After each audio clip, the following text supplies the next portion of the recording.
Buenas noches y bienvenidos a un nuevo programa Acertijos en la Oscuridad. Esta noche nos volvemos a reunir de nuevo aquí en este pequeño sótano que va siendo cada vez más habitual y ponemos de nuevo en marcha el viejo proyector para traeros esas películas que escapan un poco de ese gran público, ¿no?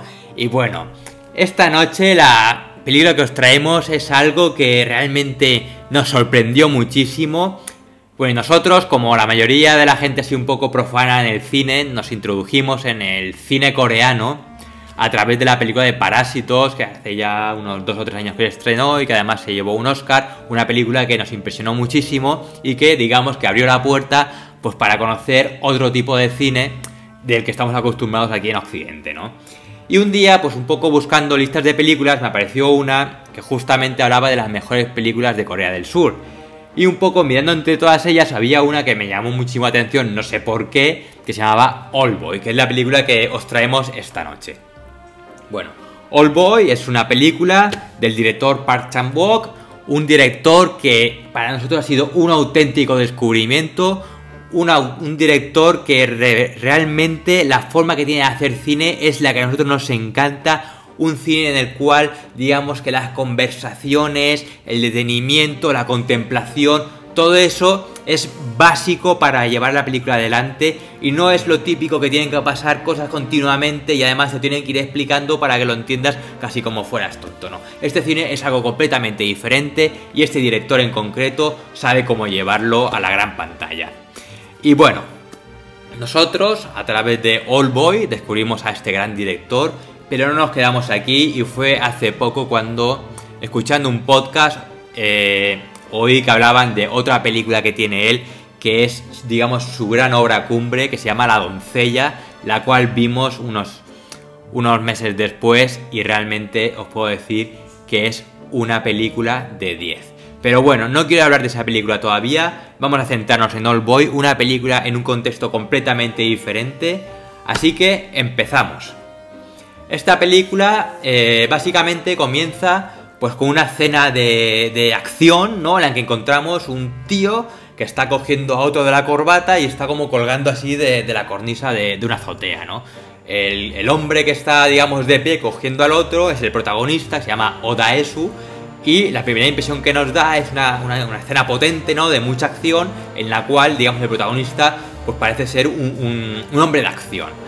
Pero enseguida, tras 7, 8, 10 segundos, rápidamente nos caen en el contexto, viajamos como al pasado y nos meten dentro de una comisaría de policía, de estas de Corea del Sur, ¿no? Y encontramos a un tipo borracho que está detenido, que nada más que hace el payaso, un poco liándola allí, y resulta ser este mismo protagonista, Oh Dae-soo, pero digamos que le dan una vuelta a como él era antes en realidad, ¿no? Entonces, bueno, sorprende muchísimo ver cómo esta misma persona, digamos que ha podido cambiar tanto en ese lapso de tiempo, ¿no? Pero evidentemente no entendemos aún el porqué. El caso es que Oh Dae-soo está allí en la comisaría, ya os digo, está allí con las esposas, sentado con unos matones, empieza a decirles cosas, le empiezan ellos a pegar, luego él coge, se levanta cuando está solo porque se pasa ahí unas cuantas horas y se va a un rincón y se pone a orinar, la policía va corriendo, lo coge, lo vuelve a sentar y luego se levanta, quiere fumar, bueno, pues todo el rato así, pues completamente ebrio, ¿no? Haciendo tonterías, lo que sería pues eso, un auténtico payaso. Hasta que llega una persona allí, un amigo suyo, y lo saca del calabozo.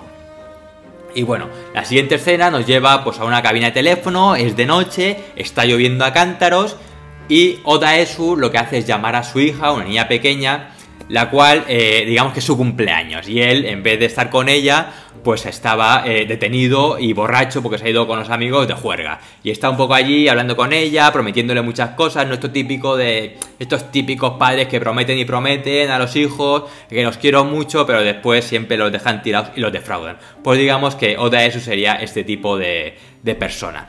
El caso es que hay un momento ahí en el cual Oda Esu, sin saber muy bien por qué, le pasa el teléfono al amigo para que hable con la niña. El amigo habla unos instantes muy cortos con la niña y al darse la vuelta se da cuenta de que Oda Esu ha desaparecido. En esa noche tan cerrada y con esa lluvia que están cayendo como cubos de agua, porque es que además allí en Corea del Sur es que cuando llueve es de manera prácticamente torrencial, porque lo he visto en muchas películas, y bueno, el caso es que Oda Esu ha desaparecido. Digamos que esto sería un poco la introducción de la película, y a partir de aquí lo siguiente que nos muestran es una habitación de apartamento, una habitación así un poco rara, con una decoración casi setentera, y una puerta, la cual se abre una trampilla por debajo como si fuera una gatera, y entra en una bandeja con comida. Oda Esu rápidamente se tira por la comida, intenta palpar a ver quién hay y por lo visto lleva 2 meses encerrado en esa habitación sin saber qué hace ahí, por qué está ahí, quién lo ha encerrado y sobre todo, y lo peor de todo, cuánto tiempo tiene que estar ahí encerrado. El caso es que van pasando los meses y cuando lleva 1 año, Oda Esu, la única compañía que tiene allí es la de la televisión, básicamente es su familia, su amiga y con la persona que, digamos, él tiene algún tipo de contacto con ese mundo exterior del cual se le ha privado, ¿no? El caso es que está viendo las noticias y de repente escucha que han matado a su mujer y no solamente eso, sino que lo culpan a él. Pero en realidad, claro, él lleva ya 1 año allí encerrado, pero no se puede defender de ninguna manera y sobre todo no sabe cuánto tiempo le queda por estar ahí. Caso es que va pasando el tiempo, vamos viendo distintas escenas de Oda Esu en su vida dentro de este apartamento, ¿no? Y empieza un poco como a escribir un diario, ¿no? Tratando de averiguar a las personas que a lo largo de su vida ha hecho daño para así tratar de ver quién ha sido el que la han encerrado allí. Él lo llama su diario de maldades.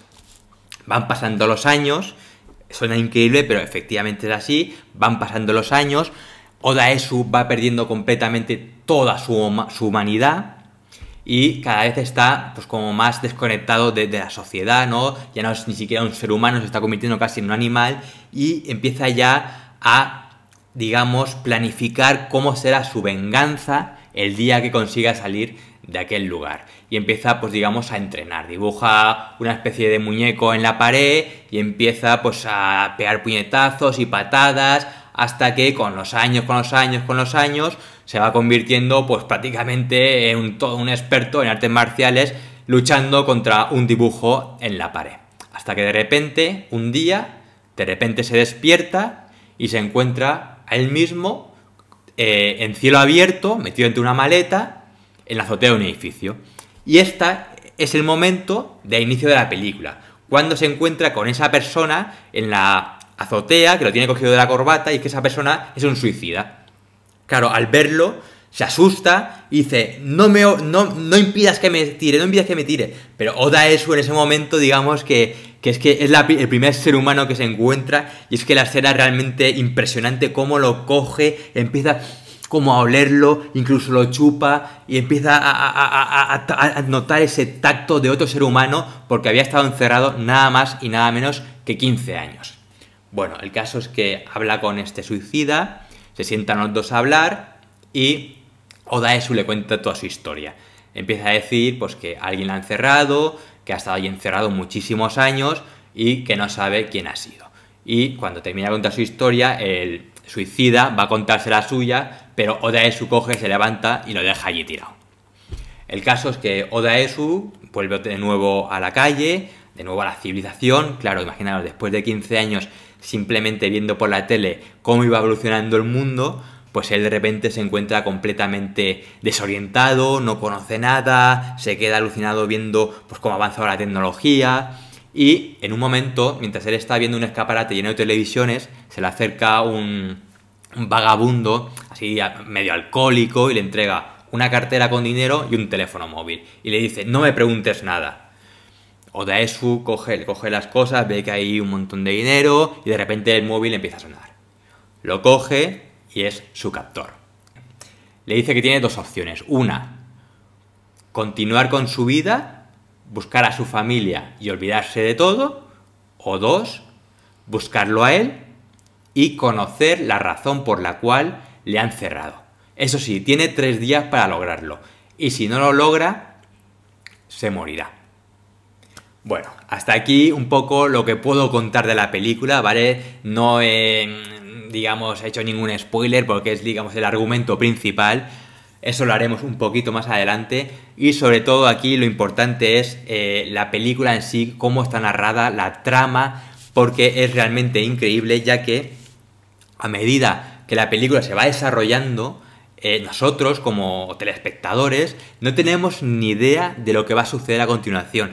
Nos situamos en un punto en el cual somos el propio Odaesu, que hasta que no vamos descubriendo en base a conversaciones y gente que se va encontrando, se va desenvolviendo esa trama, nosotros como telespectadores tampoco nos damos cuenta de nada. Y bueno, ¿esta historia de dónde viene? Pues esta historia, yo me enteré de esto hace poco, pero está basada en un manga japonés. Este manga que tenéis aquí, veis que es un buen tomo, pues este es el primer tomo, el segundo tomo todavía no ha salido, pues esta es una edición especial que han sacado hace poco, ¿vale? Pero el cómic sí que es verdad que es bastante antiguo y me lo estoy leyendo. Lo que pasa es que, bueno, no me ha dado tiempo aún a leerlo, pero sí que os diré que la película no es completamente fiel al manga, sino que podríamos decir que los primeros 15-20 minutos es exactamente igual lo que ocurre en la película que en el manga, pero a partir de ese momento el director pues se toma sus propias licencias y hace como una especie de remake a su manera, pero no por esto os dejéis engañar y penséis que la película no vale nada, sino de realmente todo lo contrario, porque de verdad que es que la trama y la forma en que se presenta todo y cómo tienes que fijarte en los detalles y todo eso es que es realmente espectacular. Ya os digo que es una auténtica obra maestra. Y bueno, para los que no lo sepáis, pues los mangas japoneses se empiezan a leer en vez de izquierda a derecha, de derecha a izquierda, de manera que empezaríamos por la última página y iríamos leyendo siempre de derecha a izquierda, completamente al revés de lo que hacemos aquí con los cómics, ¿no? Así que bueno, si veo que este vídeo gusta, pues en el futuro lo que haré es seguramente analizar este manga, porque seguro que no decepcionará. Y bueno, llegados a este punto, sí que quiero avisar que ponemos las alarmas. Estos son spoilers a punta pala que van a venir a partir de ahora, así que si de verdad, si no habéis visto la película y tenéis interés, os invito a que corráis a verla, porque no os va a decepcionar para nada. Podéis encontrarla en Filming, que es donde la vimos nosotros, y si no, seguramente en internet será fácil de encontrar también. Y si por el contrario no os interesa la película, pero sí que queréis saber hasta dónde llega esta historia, os invito a quedaros, porque ya os digo que lo que viene es bien fuerte. Bueno, un poco la forma de desarrollar esta sinopsis de la película, ¿no? este comentario, esta opinión que voy a dar yo, digamos que es bastante complicado, porque ya os digo que la película da muchos saltos temporales, es bastante difícil de seguir el hilo, por lo menos la primera vez que la ves, con lo cual a la hora de hablaros de ella también pues me va a costar bastante formar una estructura, digamos, lógica, ¿no? Entonces un poco voy a intentar hacer lo que mejor pueda sin que os perdáis, ¿vale? Pero un poco ya os aviso de que esto puede pasar.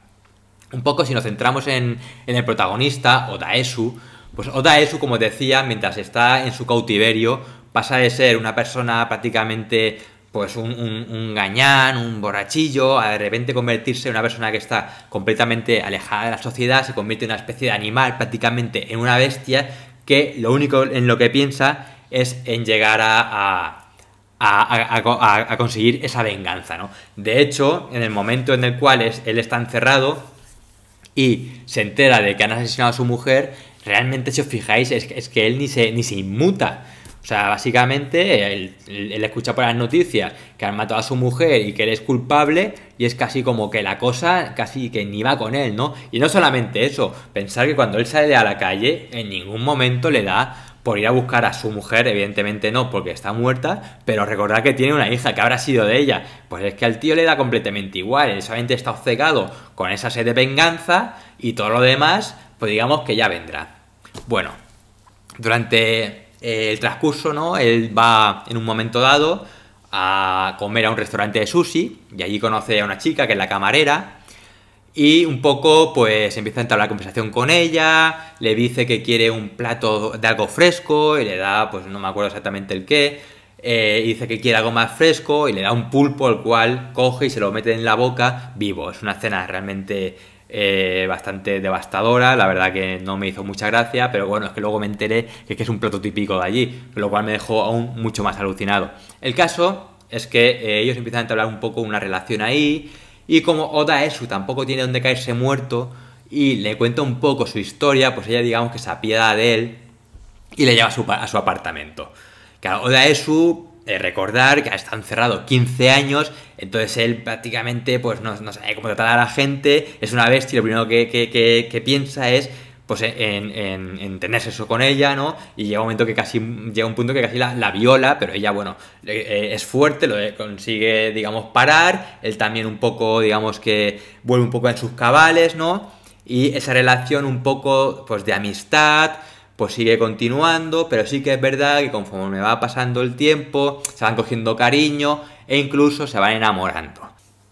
El caso es que Odaesu pues va un poco descubriendo, ¿no? Esas razones, ese lugar donde ha estado. Resulta que es una especie de cárcel privada, que esto yo no lo sabía, pero se ve que existe de verdad, que son cárceles que existen en Corea, las cuales, pues digamos que si por ejemplo tú te están buscando la mafia para matarte y todo eso, puedes pagar para que te encierren allí durante un tiempo, el tiempo que tú consideres, y entonces digamos que puedas salvar la vida, o puedes encerrar por ejemplo a un familiar que está llevando una vida digamos pues muy mala, imaginemos que se gasta todo el dinero en el juego o que es drogadicto, pues lo cogen, lo mandan allí, lo dejan encerrado, pues imagínate 6 meses o un año, o incluso como en este caso, ¿no? Alguien manda que encarcelen a un enemigo y lo tiene allí pues el tiempo que él considere, un rival o lo que sea.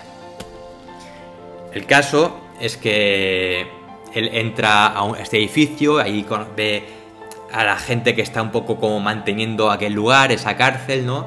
Y aquí comienza pues esas escenas de violencia extrema que tiene esta película, ya que esta película llega a un punto en el cual tiene casi un tinte gore.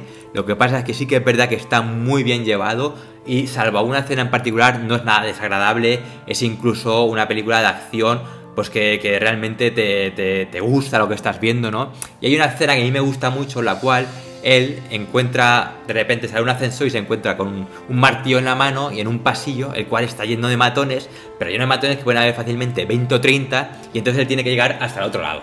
Claro, aquí el director juega también un poco mucho con lo cómico y la tragedia, ¿no? Y entonces él está luchando y se ve todo en un plano del cual vemos el pasillo, digamos, a lo largo, como si nosotros estuviéramos fuera del edificio, viéndolo en 2 dimensiones, como estos viejos videojuegos de máquina recreativa, ¿no? El cual ibas por las calles pegando de la gente, pues esto es más o menos algo parecido. Y ahí Odaesu, digamos, que está con el martillo, pues repartiendo a diestro y siniestro a todos los matones que van a por él, e incluso puede con ellos, hasta que llega un momento que se encuentra con el carcelero, que es, digamos, ese jefe de la prisión, y lo tortura para obligarle a decir quién fue la persona que le encerró allí. Y lo hace de tal manera que con el sacaclavos del martillo empieza a arrancarle uno a uno de los dientes, y esta escena sí que es muy fuerte porque es que realmente parece que se lo esté quitando de verdad. Otro punto también muy importante de esta película es un poco la forma en la que se nos presenta, digamos, a Odaesu, ¿no? En vez de presentarnos desde el primer momento a un protagonista con el cual podríamos llegar a empatizar, pues le ha ocurrido algo, ¿no? Nos presentan de repente un tío, pues ya os digo, bastante rudo, bastante acción, que parece que quiere matar a alguien en la azotea de un edificio, y después nos llevan ahí al pasado y es aún peor porque es un borracho, es un payaso, encima tiene a la hija pues completamente abandonada y a la mujer ya no me quiero ni imaginar, ¿no? Y entonces el director juega mucho con esto porque de otra manera nos presenta, digamos, al antagonista, que es Lee Woo-jin, que los nombres coreanos también son un poquito complicados, así que perdonadme si de vez en cuando meto la pata, pero el caso es que nos presenta al antagonista, al villano de esta película, ¿no? Lee Woo-jin, como una persona, pues digamos, elegante, con gran porte, con el cual sí que incluso te puedes llegar incluso a sentir familiarizado, ¿no? En cambio, Ota Esu es una persona que te da que pensar que el castigo que ha recibido de estar encerrado ahí casi que se lo merece. Y bueno, mientras tanto, mientras él va descubriendo todas estas cosas, pues Mido, que es la chica que conocen en el restaurante, le va acompañando y llega un momento en el cual, como os decía antes, pues se encariñan tanto que ellos empiezan pues a tener una relación, ¿no? Y como tal hay una escena de sexo pues bastante explícita, pero muy sensual, así que hay que decir que no es nada desagradable, y eso es algo que tiene este director, que siempre muestra este tipo de escenas, pero de una manera muy elegante, muy romántica, y la verdad que a mí me encantó cómo lo hizo en esta película. Y por ejemplo también tengo que decir que en la de la doncella es también una auténtica pasada. Bueno, el caso es que ellos después de hacer el amor se quedan como durmiendo, ¿no? Y al despertar el director nos muestra un plano en el cual aparecen Mido y Ota Esu desnudos, tapándose con el edredón de pie en la habitación, con la cara completamente desencajada, como embobados mirando algo que hay en la otra punta de la habitación. Cuando gira la cámara se ve que hay un paquete encima de la mesa envuelto con papel de regalo, lo que quiere decir que evidentemente mientras ellos dormían alguien ha entrado en la casa y les ha dejado eso. Claro, al levantar la tapa se encuentran una mano cortada que es de la persona con la cual digamos que Ota Esu la había torturado para sacarle quién había sido el asesino, que era el carcelero. El caso es que Ota Esu sale corriendo y va hasta un edificio enfrente porque él ha visto algo a través de una ventana, y allí es donde se encuentra con Lee Woo-jin por primera vez, y este le dice que si le mata, que nunca va a saber, digamos, qué ha pasado en realidad, ¿no? Que tiene que esperar hasta ese tercer día para así descubrir toda la verdad. Y Lee Woo-jin además le dice: por cierto, ¿qué tipo de hombre eres tú que te vas y te dejas la puerta abierta y dejas a tu mujer completamente desprotegida? Claro, en eso Ota Esu se da cuenta de que tiene el otro razón, vuelve corriendo y se encuentra de nuevo con los matones con los que se había peleado el día anterior y con ese carcelero que se había cortado la mano y que no tenía los dientes. Y Mido pues desnuda contra la pared, y digamos que pues no se sabe muy bien lo que ha pasado, pero seguramente pues habrán como un mínimo palpado, ¿no? Aquí lo que quiero decir un poco es que Ota Esu es tan tremendamente egoísta que él le importa bien poco lo que le pasa a los demás. Él solamente quiere pues llegar hasta el fin de averiguar qué fue lo que pasó para que a él, digamos, le encerraran.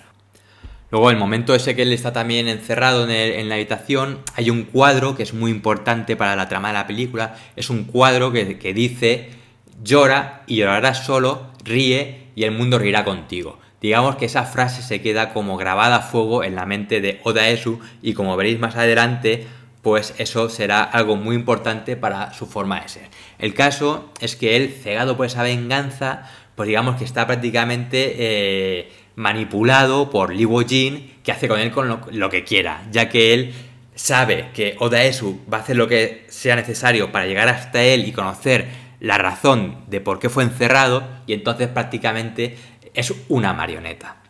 Luego, esta película también tiene otros detalles que me encantan, que es este tipo de cine, ya digo, de este director, con esas conversaciones profundas, ¿no? Algunos mensajes filosóficos. Y es que, por ejemplo, hay una parte de la película, una escena, en la cual Ota Esu le dice a Mido pues que tiene alucinaciones con hormigas. Y a todo esto Mido le contesta que a lo largo de su vida ha conocido a varias personas que les ocurría lo mismo, y que todas esas personas eran personas solitarias, y que las personas solitarias, digamos que tienen alucinaciones con hormigas porque las hormigas siempre van en grupo, y entonces las personas solitarias piensan en ella. Claro, esto tú lo estás viendo y te están poniendo una escena en la cual va una chica en el metro de noche, sola, el vagón está prácticamente vacío, esa chica tú ves que tiene muchos problemas, que es la típica que a lo mejor piensas que se puede acabar suicidando, ¿no? Pero en la otra punta del vagón hay como una hormiga gigante sentada y todo esto con una música de fondo que es un vals, de hecho se llama The Last Waltz, el último vals, ¿no? Que es realmente impresionante. Esta canción es pieza esencial de la banda sonora de la película y ya os digo que es una canción que me parece tan buena y además en los puntos en los que los pone, porque aquí ya os digo, la banda sonora de esta película es algo que tampoco tiene ningún desperdicio y además cómo juegan con escenas y música que me parecería en un momento dado que no tienen nada que ver, pero que en realidad cuando las mezclan quedan perfectas. Entonces, este tipo de mensajes la verdad que a mí me encantaron y no solamente eso, también hablan mucho de las metáforas, ¿no? Por ejemplo, Odaesu, pues digamos que está en una cárcel de verdad, una cárcel física, pero él cuando sale a la calle, en su ceguera por la venganza, Lee Wo-jin le dice ¿qué tal se siente al estar en una cárcel aún mayor? Y se refiere evidentemente a esa cárcel mental, esa cárcel que no le permite, digamos que retomar su vida y olvidarse de todo y ser feliz, ¿no? Sino que él tiene que, sea como sea, pues averiguar qué es lo que él hizo para acabar así. Y no solamente esto, el propio Lee Wo-jin también de alguna manera tiene su propia cárcel mental, ya que él algo le pasó en el pasado que ha estado, digamos, planificando toda su venganza contra Odaesu, con lo cual al final los dos tienen su propia cárcel. Y bueno, finalmente Odaesu llega a raíz de una serie de pistas, ¿no?, a un edificio pues de lujo, el cual pues accede, digamos, a una planta, la cual hay un ático de estos, imaginaos, de lujo brutal, que nunca, ninguno de nosotros seguro hemos visto nada parecido, y allí evidentemente está Lee Wo-jin esperándole con un guardaespaldas.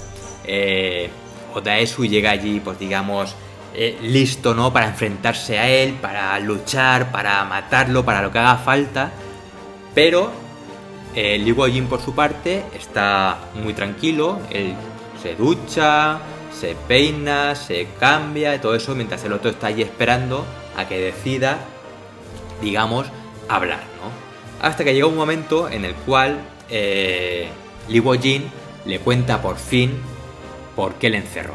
Y esto es porque cuando Odaesu era pequeño, iba al instituto, pues un día, porque él era mucho de fugarse las clases y todo eso, se acercó hasta un aula que estaba vacía en ese momento, pues que no sé si era un laboratorio o una aula para hacer confección de trajes o algo así.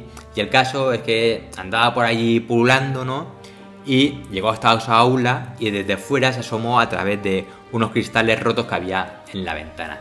Dentro, él vio como dos jóvenes de su edad, ¿no?, pues un chico y una chica, estaban allí hablando muy cariñosamente, de repente empiezan como a besarse, él empieza a quitar la ropa a ella y empieza un poco como a darle besos por los pechos y todo eso, y ella está con un espejo viendo cómo él hace eso, ¿no? Todo esto Odaesu en plan voyeur lo está viendo hasta que se da cuenta que esos dos chicos en realidad son hermanos. Claro, él se queda alucinado y en ese momento justamente, pues digamos que la chica se da cuenta a través del espejo que Odaesu estaba espiándolo y pega un grito. Odaesu sale corriendo y digamos que no se vuelve a saber nada más. La siguiente escena se ve como Odaesu está hablando con un amigo suyo y le cuenta lo que ha visto. Pero Odaesu ya está en ese momento en el que él ya abandona el instituto, ha dejado ya de estudiar, le da ese comentario a su amigo y se va y se olvida completamente del tema. Lo que ocurre es que el amigo sí que continúa extendiendo el rumor, hasta tal punto que los rumores se van creciendo, se va haciendo una bola y llegan a decir incluso que ella está embarazada de su propio hermano. Claro, imaginaros, esto es una vergüenza completamente brutal para la familia. Ella se siente completamente avergonzada de que la gente sepa no solamente que se acuesta con su hermano, sino que encima se ha quedado embarazada, porque también hay que decir que realmente ellos, la sensación que da es que muy bien tampoco están de la cabeza, pues a lo mejor creo que los dos no tenían padres o algo así, y entonces pues tenían ahí una historia un poco rara, ¿no? El caso es que ella se suicida. Además, en esa escena en la que se suicida, Lee Wo-jin está presente, porque eso es se van a una presa y ella se quiere tirar por la presa, pero él le coge en el último momento, la tiene sujeta, pero como es un niño, pues no puede con ella, hasta que llega un momento en el que se le escurre y la hermana, pues digamos que muere. El caso es que desde ese momento Lee Wo-jin averigua que fue Oh Dae-soo quien les vio y entonces empieza a planificar desde bien pequeño su venganza contra él. Y la venganza, y aquí llega el punto apoteósico, ese final esperado, que es que desde luego que yo me quedé completamente impactado, es un final totalmente devastador que te deja completamente noqueado, y es que Lee Wo-jin le entrega a Oh Dae-soo un paquete. Oh Dae-soo coge el paquete, lo abre, saca un álbum y observa que es un álbum de fotos y que esas fotos son de su hija.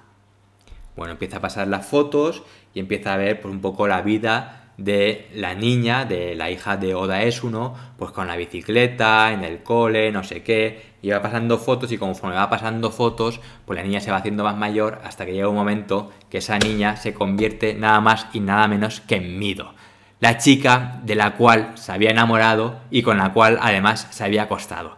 Claro, imaginaros la reacción de Oh Dae-soo a esto, se vuelve completamente loco, empieza a gritar, empieza a llorar, está completamente descompuesto, va corriendo hacia Lee Wo-jin para matarlo, pero recordad que estaba ese guardaespaldas y encima aquí las escenas es como... Es que es una auténtica locura, porque es que no se puede ni explicar, porque está intentando Oh Dae-soo acercarse a él, pero el otro, que es una especie como de karateca, lo coge así, lo tira por encima contra un cristal, que es el que da a la calle, vuelve a caer al suelo, se vuelve a levantar, lo vuelve a coger otra vez, hasta que llega un momento en el cual Lee Wo-jin ve que el guardaespaldas pues prácticamente lo va a matar, y entonces él coge una pistola y mata al guardaespaldas. O sea, fijaros aquí hasta la frialdad que tienen los dos. Y ya se quedan los dos completamente solos. Claro, Oh Dae-soo aprovecha esa oportunidad para ir hacia Lee Wo-jin y matarlo. Y entonces él le enseña un teléfono y le dice que tiene a una persona al otro lado del teléfono con Mido.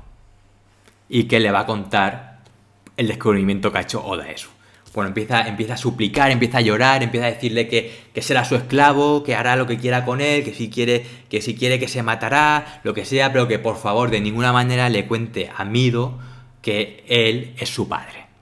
Bueno, el caso es que el otro no hace nada más que reírse, está disfrutando de esa venganza que lleva esperando desde tantísimos años, hasta que llega un punto en el cual Oh Dae-soo, completamente desesperado de ver que Mido va a descubrir esa gran revelación, ¿no?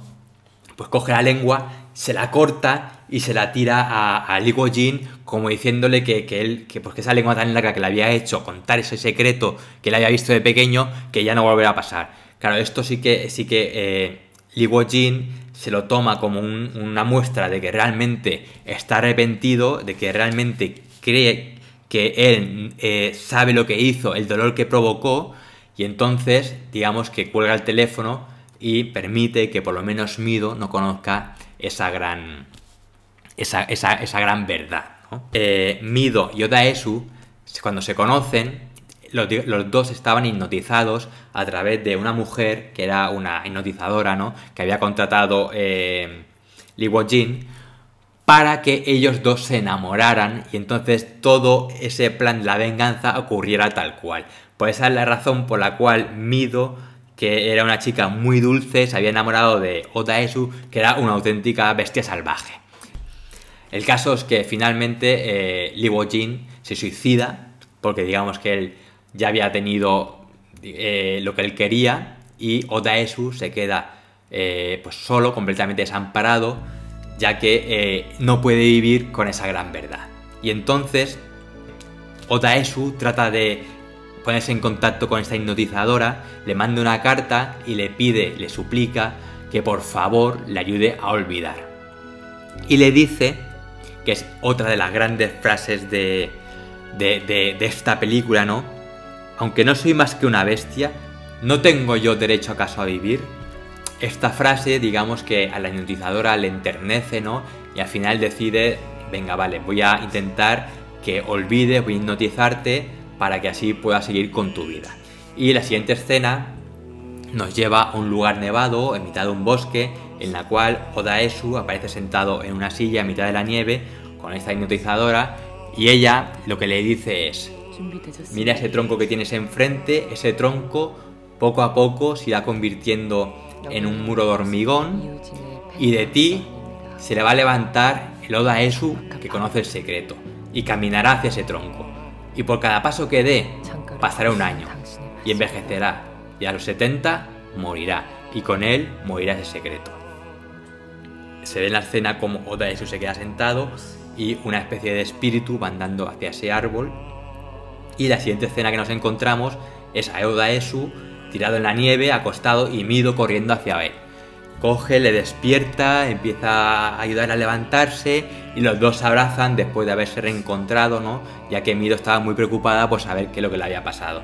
Y en ese momento Odaesu mira, digamos, como el plano le está enfocando la cara y pone esa mueca de sonrisa, eso de llora y llorarás solo y ríe y el mundo reirá contigo, y es esa sonrisa forzada de dolor, de un alma completamente atormentada, lo que nos deja entrever que quizás la hipnosis no ha funcionado. Y esto sí que lo he leído yo en un podcast que se llama La Camarilla, porque evidentemente me gusta hacer la mención, porque sí que es verdad que el que lo dice es una cosa que se dio cuenta él, y es que cuando sale la escena esa de la hipnotizadora, salen unos pasos desde la silla hacia el tronco marcados en la nieve. Y en la siguiente escena sale Odaesu tirado en la nieve, pero en vez de estar tirado en la nieve donde está la silla, aparece donde está el tronco, lo cual nos da a entender que el Odaesu con el secreto es él, o sea, él es la bestia, y el Odaesu, digamos que es la persona la cual viviría sin ese gran secreto, es la persona que ha muerto. Y bueno, ya os digo, este final termina con la guinda del pastel, una escena en la cual vuelve de nuevo esta canción de El último vals y salen Mido y Odaesu mirando al horizonte, mirando las montañas, con esta música sonando de fondo mientras anochece y un poco preguntándose, ¿no?, qué será de ellos en el futuro. Y bueno, hasta aquí, digamos, el análisis de la película. La película, ya os digo, que es una auténtica obra maestra, una película que ya me he visto 2 veces, incluso he empezado a ver una tercera, pero que al final dejé a medias. Y la verdad que tenéis que verla, porque es que por mucho que yo trate de explicar, es que para nada me acerco a la realidad. Además es una película que conforme la vi, es que me levanté y dije, es que esta película es un 10. Y nunca me había pasado, es que nunca antes me había pasado algo así. Y lo único que le podía pedir a esa película es decir, por favor, que tenga la capacidad de hacerme olvidar para poder verla por primera vez, como si no supiera ese final. Pero el caso es que, aunque la veas y sepas cuál es el final, como ya conoces un poco cuál es la trama principal, te vas dando cuenta de muchos detalles que son realmente espectaculares, de cómo el director juega con los planos, con la cámara, con las ediciones y con todo, y hace que sea una obra auténticamente, pues ya os digo, es que es una película que me sorprendió tanto que la tuve que poner en lo más alto del podium de las películas que había visto hasta ese momento. Y bueno, hasta aquí este nuevo programa de Acertijos en la Oscuridad del Proyector. Y nada, me alegro muchísimo de que hayáis aguantado hasta el final. Y ya os digo que vendremos en el futuro con algunas joyas que son realmente espectaculares y que seguro no os defraudan. Así que muchísimas gracias y nos vemos en el siguiente programa.